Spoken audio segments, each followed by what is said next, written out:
Assalamualaikum warahmatullahi wabarakatuh. Perkenalkan, nama saya Hairunisa dari kelas 5 BPE Manajemen, Prodi Pendidikan Ekonomi, Fakultas Tarbiyah dan Keguruan, Universitas Islam Negeri Sultan Syarif Hashim Riau. Pada kesempatan kali ini, saya akan membahas tentang bagaimana lingkungan makro dan mikro pemasaran jika kita menjadi seorang guru. Tonton videonya sampai habis ya. Baiklah, bab 3 yaitu lingkungan makro dan mikro pemasaran. Adapun latar belakangnya yaitu sebuah perusahaan atau manajemen mesti mengetahui semua faktor yang dapat meningkatkan penjualan atau sebaliknya, sehingga mereka perlu melakukan analisa terhadap lingkungan yang dimana baik itu internal ataupun eksternal untuk mengetahui lingkungan makro dan mikronya, agar perusahaan dapat melihat kesempatan dan ancaman di masa yang akan datang. Maka dengan alasan tersebut, kita perlu mengetahui mengenai apa itu lingkungan pemasaran. Nah, ada latar belakangnya yaitu bila Anda menjadi guru, jelaskanlah lingkungan makro dan mikro pemasaran Anda. Dan tujuannya untuk mengetahui lingkungan makro dan mikro pemasaran jika menjadi seorang guru. Lalu tinjauan pustakanya yang pertama yaitu lingkungan makro. Lingkungan makro pemasaran itu yaitu kekuatan masyarakat yang secara luas mempengaruhi seluruh lingkungan mikro pemasaran perusahaan yang memiliki pengaruh tidak langsung terhadap pemasaran. Yang dimana pertama yaitu lingkungan demografi, yaitu lingkungan yang berkaitan dengan orang sehingga menjadi paling berpengaruh dalam lingkungan pemasaran makro. Yang kedua yaitu lingkungan ekonomi yang berpengaruh daya beli dan pola pembelanjaan konsumen. Dan yang ketiga yaitu lingkungan alam, yang dimana sebagai contohnya itu di Eropa Barat, partai hijau dengan bersemangat telah mendesak tindakan untuk mengurangi populasi industri. Dan yang keempat yaitu lingkungan teknologi yang terdiri dari kekuatan-kekuatan yang mempengaruhi teknologi baru. Dan yang kelima yaitu lingkungan politik, dengan keputusan pemasaran juga dipengaruhi oleh perkembangan lingkungan politik ini. Dan yang keenam yaitu lingkungan kebudayaan yang dimana terdiri dari lembaga-lembaga dan kekuatan lain yang mempengaruhi nilai dasar, persepsi, preferensi, dan perilaku masyarakat. Nah, untuk lingkungan mikro pemasaran yaitu pekerjaan manajemen pemasaran dalam membangun hubungan konsumen dengan membuat nilai dan kepuasan, yang dimana terdiri dari pemasok yaitu perusahaan bisnis dan individu yang menyediakan sumber daya yang diperlukan oleh perusahaan dan para pesaing. Yang kedua yaitu perantara pemasaran, yaitu perusahaan yang membantu perusahaan lain dalam promosinya. Yang ketiga yaitu publik atau masyarakat, yang dimana sekelompok orang yang mempunyai kepentingan aktual atau potensi yang mempunyai dampak terhadap kemampuan perusahaan. Yang keempat yaitu pelanggan.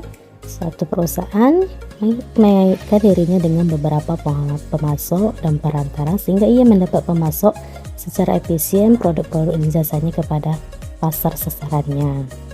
Yang kelima yaitu pesaing.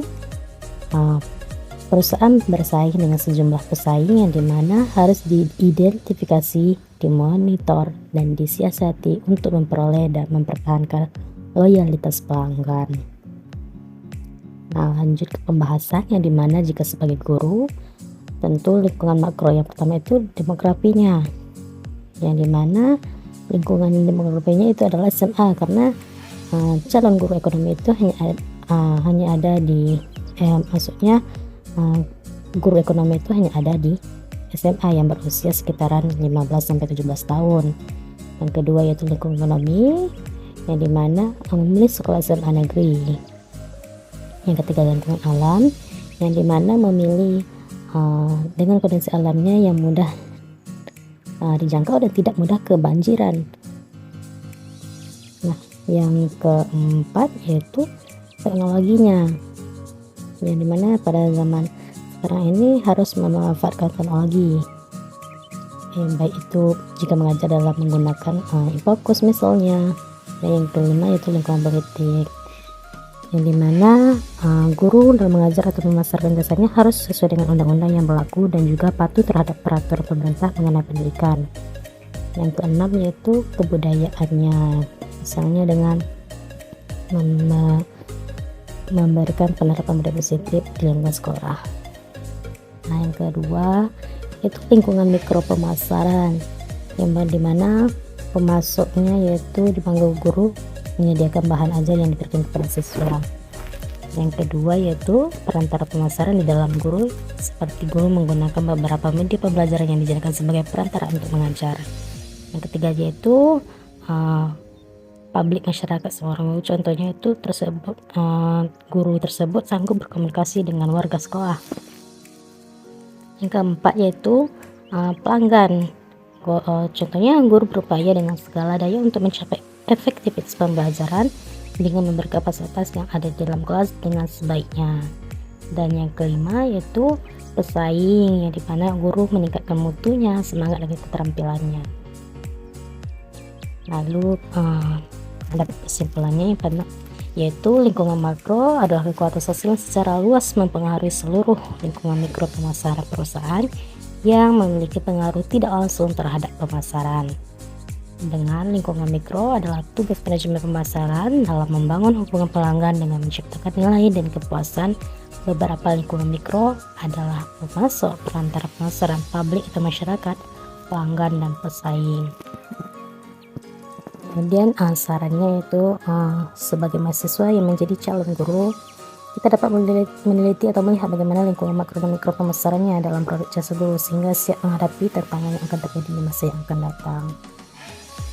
Demikianlah yang dapat saya sampaikan. Semoga apa yang saya sampaikan dapat memberikan manfaat kepada teman-teman, khususnya bagi calon seorang guru. Mohon maaf apabila ada kesalahan dan kekurangan. Terima kasih. Jangan lupa like, comment, and subscribe. Assalamualaikum warahmatullahi wabarakatuh.